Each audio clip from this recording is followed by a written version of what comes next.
Hello and welcome to this quick look at a couple of new features thanks to our Patreon. This is Joe Wetzel and this is Inkwell Ideas. This is Worldographer.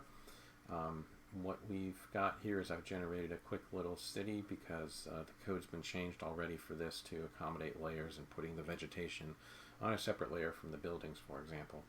And what you have here, for example, is this farm has a couple of trees on top of it, and that just lets us illustrate things. People who use Worldographer regularly, you'll be familiar with the fact that the sidebar over here with all the toolboxes or drawers rather, is gone. We're looking at using toolboxes, but you still have drawers available up here, so you can use those as well. We're still thinking about the ribbon.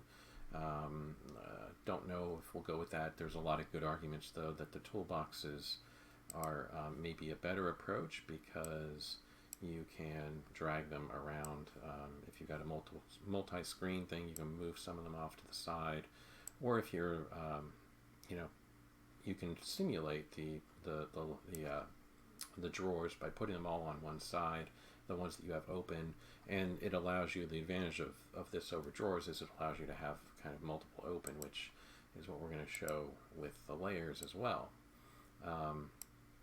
So you can have two that you're looking at, for example, or three if your display is a little bit larger. But before I get too far into that detail, let me get back to the layers. So here we've got the layers list widget. We can turn on and off the different things here with those checkboxes. And then we can also remove them and add them. So if I don't want the vegetation, actually before I add and remove, let me show flipping them around in order. So I can go up here, and now you can see that this is now, the farm is now over the trees, for example, in this case. Or we can go back to the way it probably should be. And then I can take a particular layer that's selected. I can remove that selected layer, say yes, remove it, and it's gone.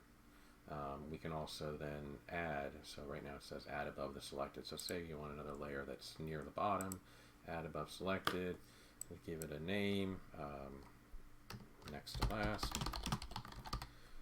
okay, and there we've got it. So that's a quick look at layers. One other aspect of that I guess I should show, going back to the toolboxes, we can pull up the features toolbox here. Let me expand that a little bit so you can see all the controls. But we'll be adding another widget here so that you can have the feature, the layer that it's on designated, and keep that in sync with the other one. So that if you want to move a feature, you can select it and then switch the layer and move it to the other layer. Anyway, so that's a quick look at how progress is going.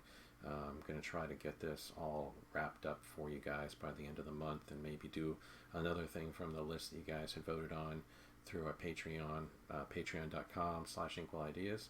Thank you for the support, and I hope you're able to make some good maps with the software.